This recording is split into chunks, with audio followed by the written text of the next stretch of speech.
You are Locked On Phillies Postcast, part of Locked On Sports Philadelphia, on the Locked On Podcast Network.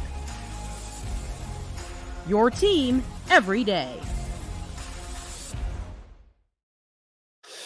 So the Phillies had been watching Taijuan Walker, and they watched him in August, and they went, you know what, this guy, when it comes to a late September, a late season start in a meaningful game against a divisional opponent that you just want to, step on the throat of and just, eliminate all hope, the Phillies go, this guy, Taijuan Walker, he's got the magic. He's been waiting for this moment right here to get the ball back, to go back into the starters rotation. That's what the Phillies thought. That's what Dave Dombrowski thought. Hell, that's what Rob Thompson thought.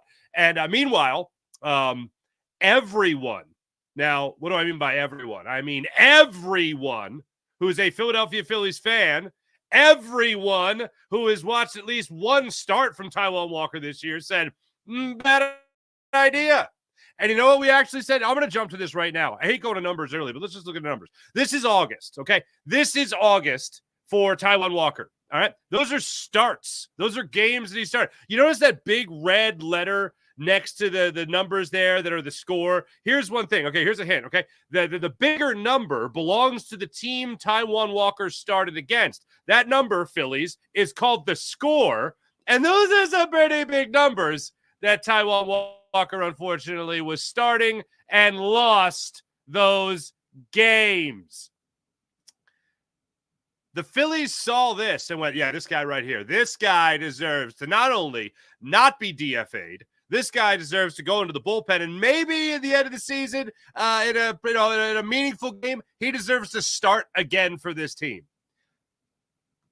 I'm a big fan of Dave Dombrowski. This is an embarrassing year for Dave Dombrowski. This is a terrible year for Dave Dombrowski.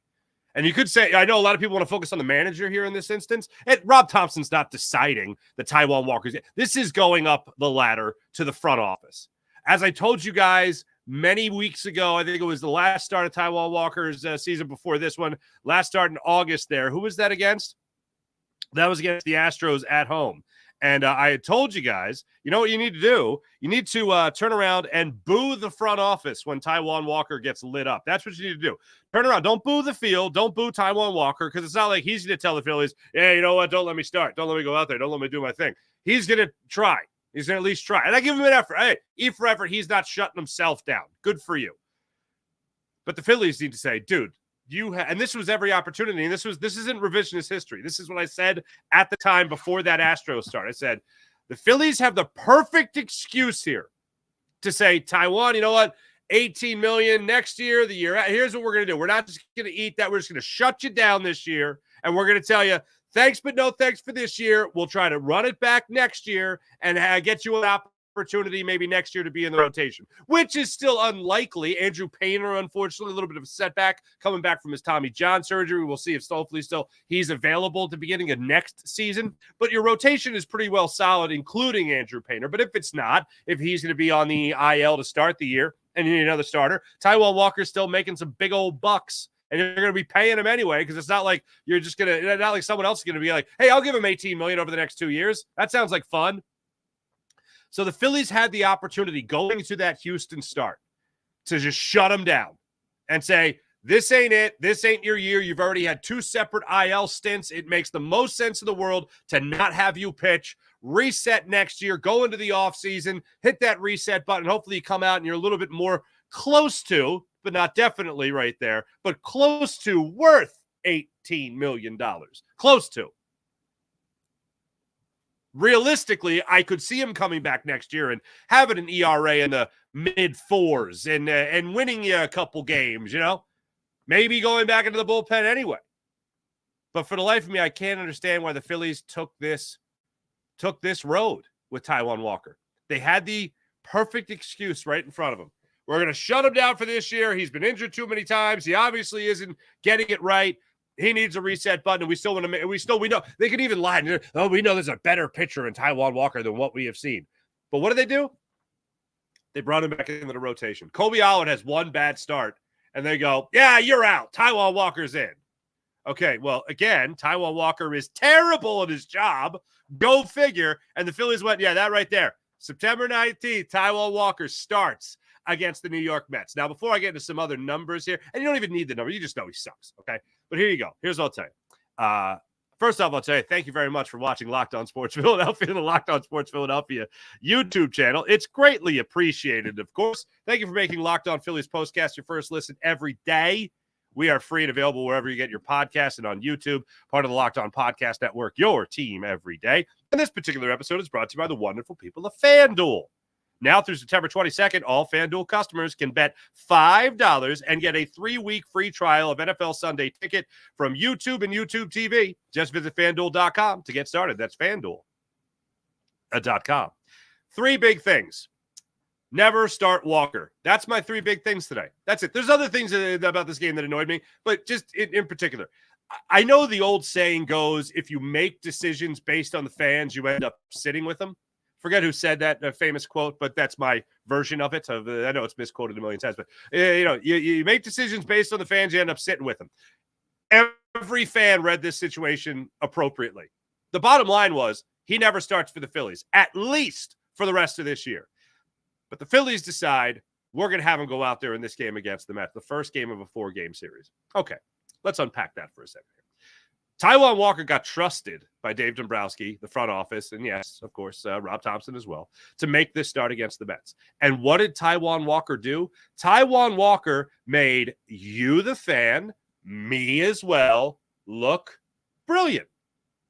And I'd hate to just be cocky and just say, look how brilliant we are, that we called this shot.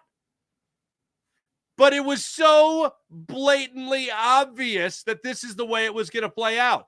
But here's what's impressive. Not only was it a bad start, like, for instance, let's go back to it one more time. Not only was it one of these duds from Taijuan Walker. Oh, my goodness. Like, look at that one right there. 3 innings, 6 runs, all earned, 8 hits.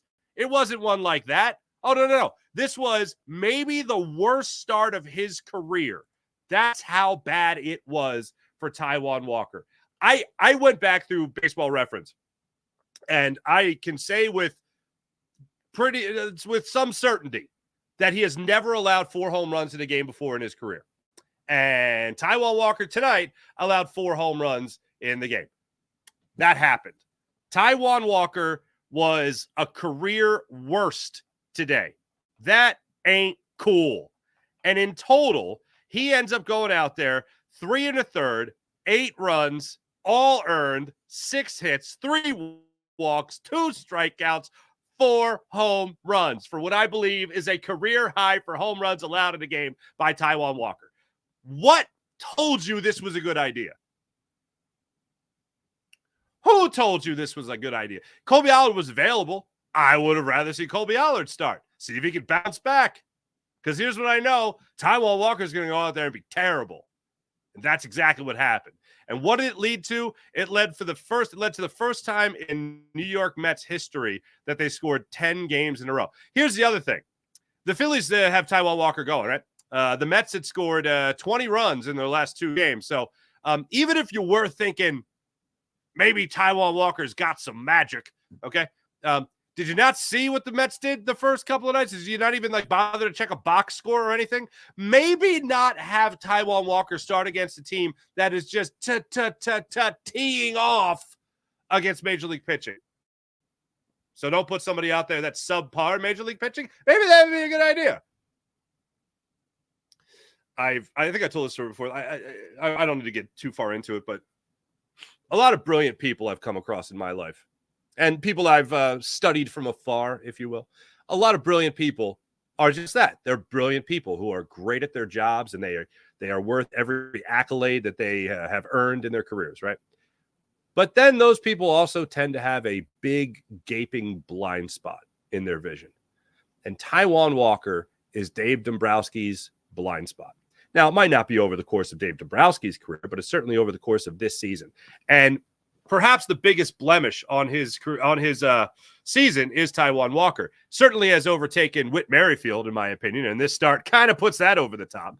But of a guy who's been in 5 World Series, he's won 3 World Series. He's done that through the course of 3 different teams with the Reds, 4 different teams now. The Red Sox, the Tigers, the Marlins, and he's also been to the World Series with the Phillies.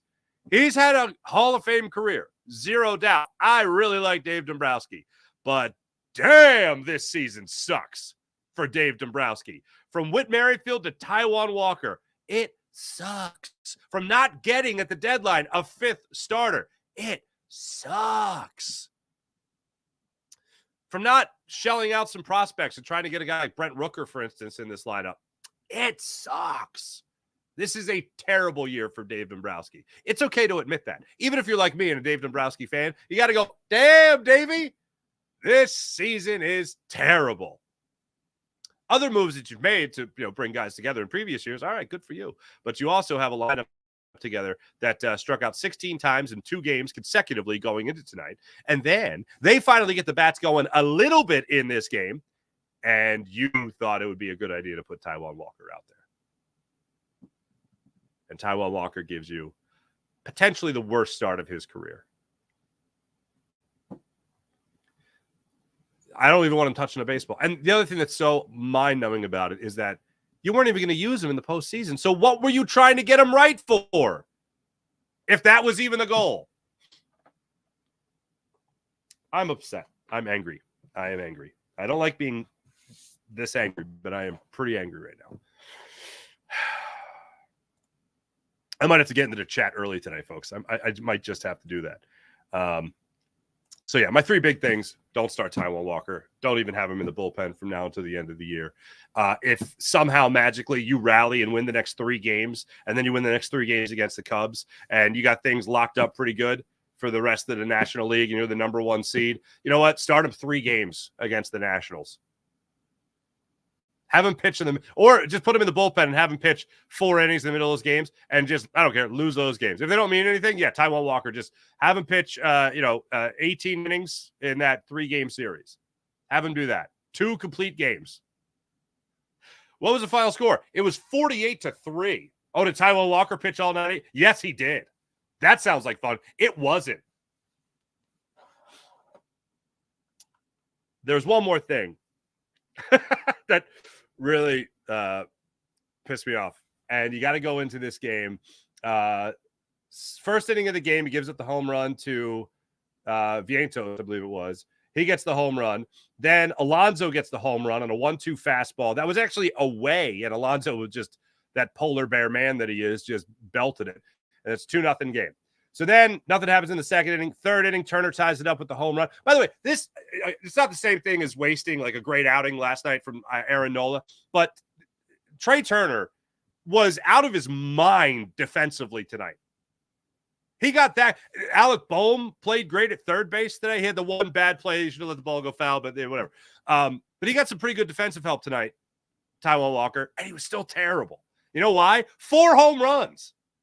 It reminds me of the line from Harry Doyle in Major League. And Serrato will need a rocket up his to catch that one. All right.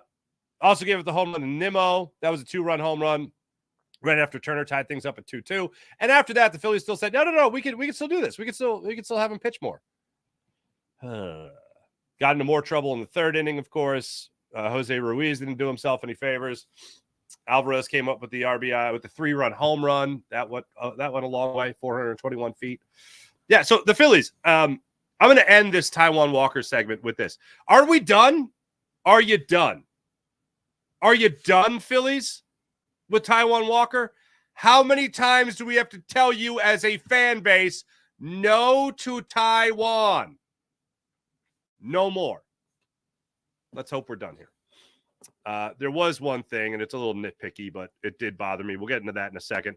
Right now, you're Locked On Phillies postcast and the Locked On Phillies Locked On Philadelphia YouTube channel, Locked On Phillies postcast. Get to your comments. A little bit coming up here in this segment as well as the last segment. I got to see what you guys are saying about this game as well. My name is Mark Farzetta. Make sure you hit like and subscribe on the Locked On Philadelphia YouTube channel. That's Locked On Sports Philadelphia YouTube channel for all your postcast needs. Be back in a second. Locked On Phillies postcast.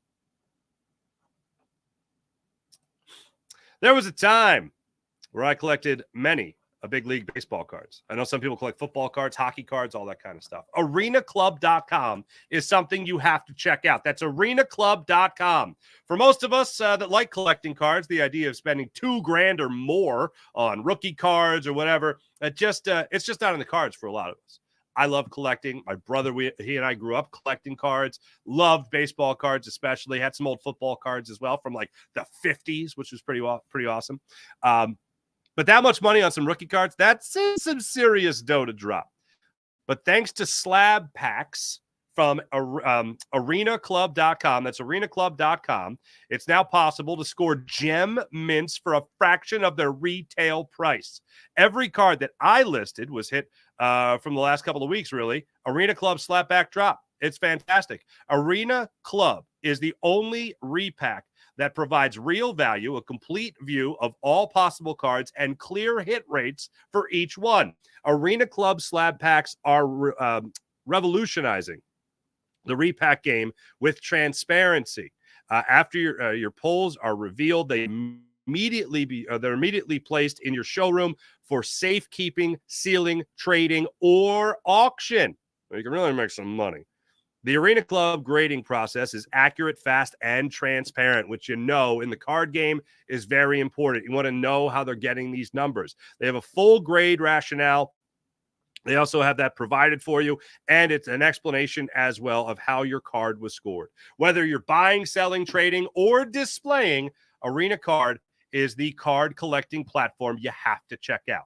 Right now, you can get 10% off your first slab pack or card purchase by going to arenaclub.com/lockedonmlb. That's promo code LOCKEDONMLB at arenaclub.com/lockedonmlb with promo code LOCKEDONMLB for 10% off your first purchase. That is LOCKEDONMLB at arenaclub.com. That's arenaclub.com. Thank you once again for making Locked On Sports Philadelphia your first listen every day. For your second listen, enjoy listening to the Locked On MLB podcast with host Paul Sully Sullivan. He's here daily to provide national expertise with his trademark humor and help you get ready for the MLB playoffs. Prepare for the Fall Classic with Sully, who has it covered every single day on Locked On MLB. Available on YouTube or wherever you get your podcasts. Part of the Locked On Podcast Network, your team every day.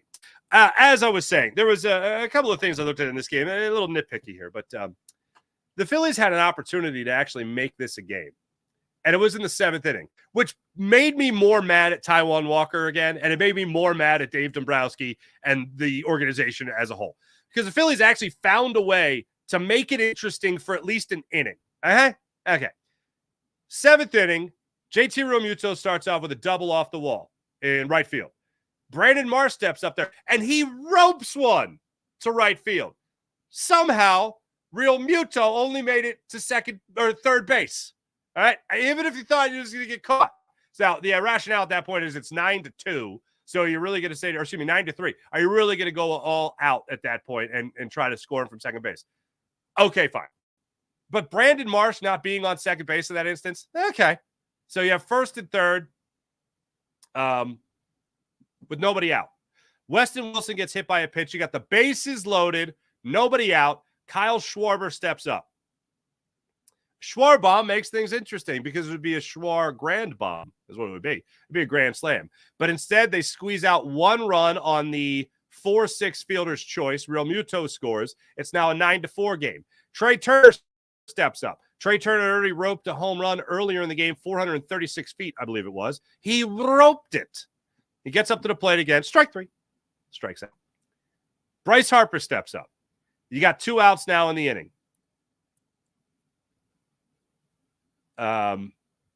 He puts one to the wall in center field. I think it was Bader in center field at that point. They can't decide who's going to pick the ball up in right center field. Bader falls down, and Harper is just gliding into second base. Look, Bohm struck out. So it wasn't like if Harper was on third base, he's scoring. But are we really going to have another issue with Bryce Harper and not hustling in a game like this where your team is actually showing a little bit of life? Again, you could say it's nitpicking, but we've seen it so many times from Bryce Harper. And we didn't get to see it again. It was the National Fox broadcast, so I doubt they're looking for Bryce Harper lollygagging out of the box. But I was surprised that for a guy that can smell a double when he's hit a single and a guy that can smell a triple when he's hit a double, Bryce Harper smelled nothing on that one. He smelled an easy stand-up double. And that was a little surprising for Bryce Harper in that moment where he could have at least made it a 9-7 game. They ended up giving up another run, unfortunately, there. Jose Alvarado was terrible. Well, he wasn't terrible. I mean, terrible was the other night, but today he wasn't exactly great to make it a 10-6 game. And that's the way that went down. That rubbed me the wrong way in this particular game. Either way, Philly still lost, and it wasn't great. To add to this, while the Phillies were having a terrible night, Shohei Otani might have had the greatest day ever for a baseball player. The founding member of the 50-50 club, if you guys haven't seen the numbers, 10 RBIs in tonight's game. In the Dodgers' absolute manhandling of the Miami Marlins. This one was nothing close to pretty. Shohei Otani and the Dodgers won 20-4 over the Miami Marlins. Shohei finished 6 for 6, 10 RBIs, 3 home runs, 4 runs scored. He had, of the 20 runs, half of them were his RBIs. He now has 51 home runs on the season, and now stolen base-wise, he has now gotten up to 51 stolen bases on the season. That is a hell of a day. The Dodgers are supposed to be leaking oil. I know they're going up against a team like the Marlins, but bottom line is right now they have the same record as the Phils. The Phils have the tiebreaker. The Braves won huge tonight, 15-3 over the Reds, and we know what the Mets did.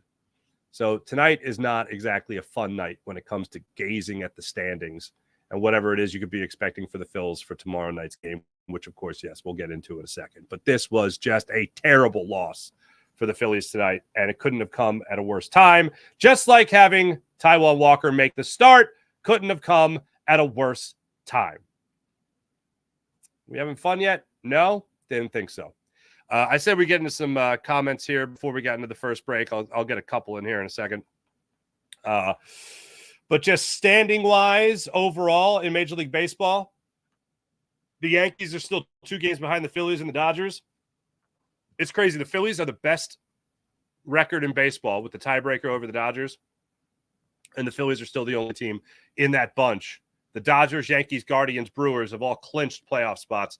The Phillies still have yet to clinch playoff spots. Thank you, Taiwan. Thank you, Dave Dombrowski. Anyway, all right. Morgan, hello. Can someone please just steal the man's car keys, or better off just kidnap him so he can't pitch anymore? Now, we don't want to kidnap anybody in the literal sense. This is the proverbial sense. This is the metaphorical sense. Thank you, Morgan. IBH, good grief. We get good offense when we have Homer Walker pitching. Christopher Michael.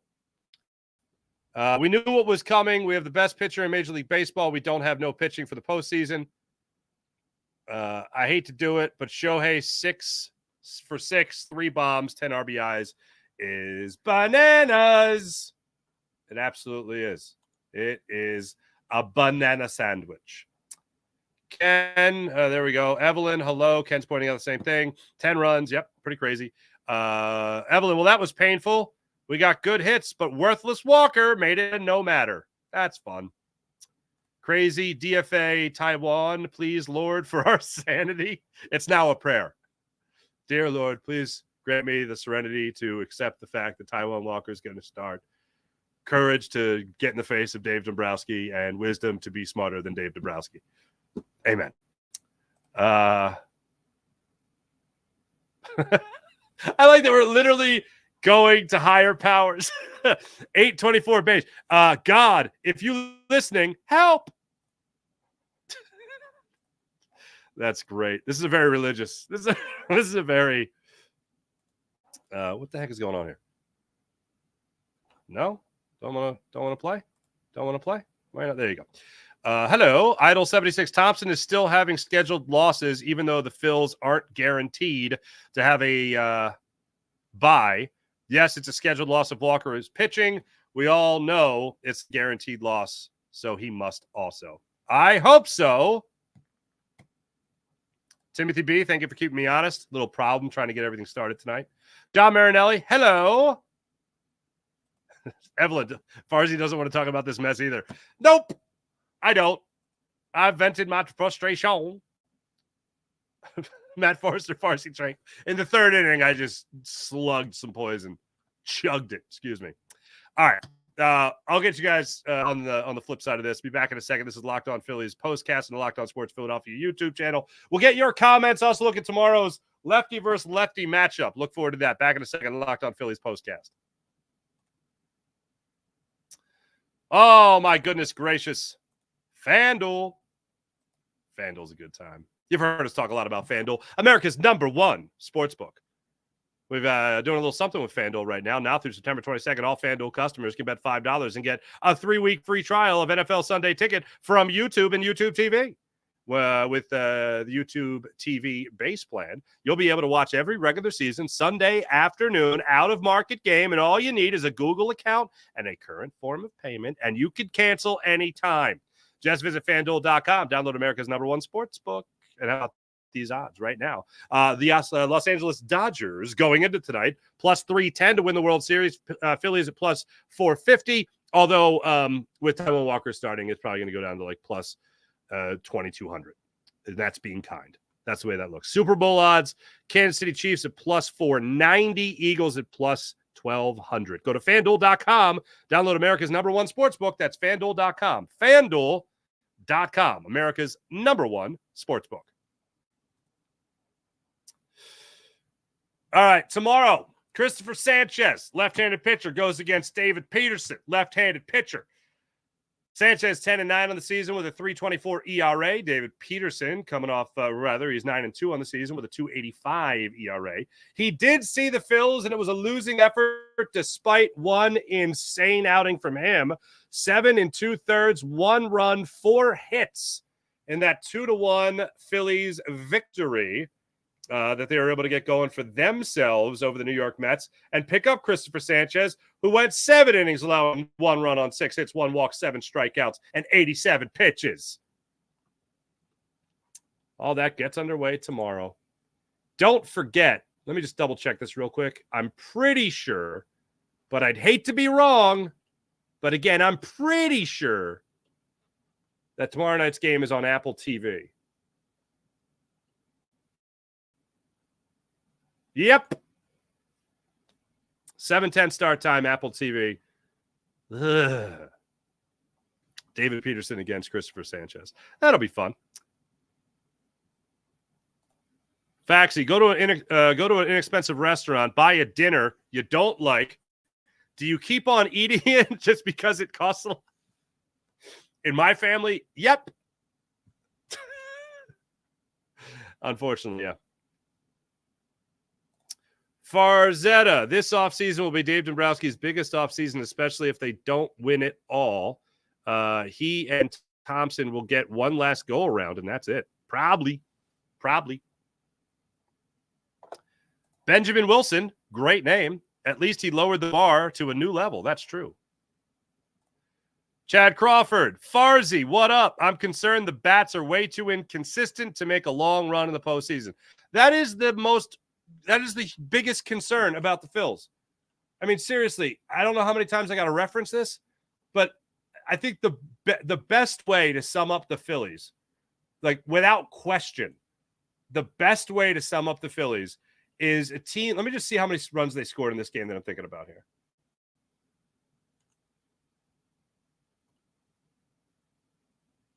That's not the right one. Oh, I'm an idiot. Wrong year. Okay. 2022 postseason. Philadelphia Phillies, if you remember, were looking pretty good there for a minute. They got into that World Series against the Houston Astros. Remember that? That was fun when they were in like the World Series and stuff. That was a good time.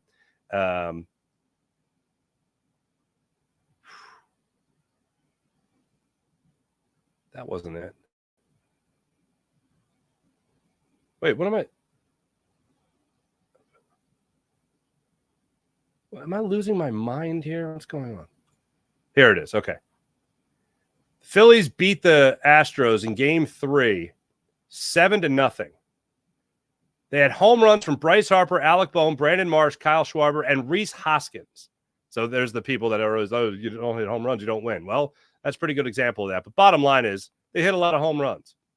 And then the Philadelphia Phillies in the very next game got no hits. A combined no-hitter started off by Christian Javier, who went 6 innings. There's no better example of the Philadelphia Phillies than those 2 games, games 3 and 4 of the World Series. They won 7-0 to go up 2-1 on the Astros in game 3. And then they got no hit, not just shut out, no hit. And then they didn't win a game for the rest of the series, and they lost the World Series. That is the best way to summarize this Phillies lineup with these core components. That ain't a brag. That's a fact. Luke, we haven't seen a Phillies pitcher this bad since the 30s. Maybe. Don't let the door hit you, says Bimmer 650. BC, what's up? Chad Hutton, what's popping? Need more intensity, really need the doggone bye. Yes, they do. They need a break. I'm a Mets fan, says Jules. Why was this recommended to me? I don't know. Maybe because I'm awesome? Farzy, I was 11 years old in 1980 when Marty Bystrom, came up and went 5-0 in September.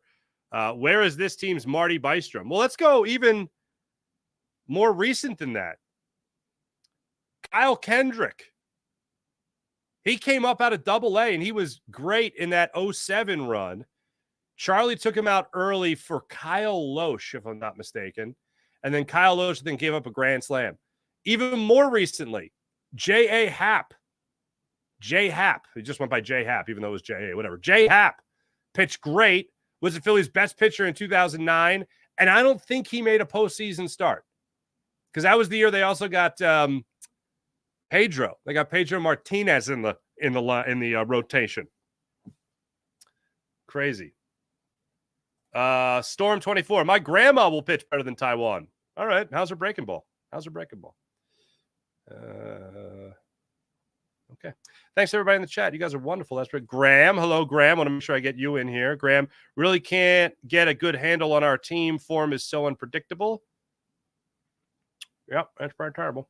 I get it. I just want to make sure I got everybody. Oh, KGB officer. Farzy, if I see Ty Booty. All right. I can't go with an orifice like that. All right. Anyway. Thomas Sharp Walker is Dogwooder, bro. I agree. Julian, offense is really don't nothing for the most part. Done nothing? Yep, pretty bad. Thanks, everybody in the chat. You guys are wonderful as per usual. Tomorrow night, I'll be back with you guys after hopefully a Phillies victory. That'd be nice. Thanks for watching. Thanks for listening. Make sure you guys hit like and subscribe on the Locked On Sports Philadelphia YouTube channel. I'll be back with you guys. I'll even go through a play-by-play for those that don't see the Apple TV game tomorrow night. I'll go through a quick play-by-play of it all. Thanks for watching. Thanks for listening. Make sure you hit like and subscribe on Locked On Sports Philadelphia YouTube channel. And ding, hit that notification button too. Smash the button, as the YouTubers say. Smash the like button. Smash the subscribe button. Do jumping jacks on the notifications button. All right? All right. See you guys tomorrow night. Have a wonderful rest of your evening. My name is Mark Farzetta. This is Locked On Phillies Postcast and the Locked On Sports Philadelphia YouTube channel. See you guys tomorrow. Bye.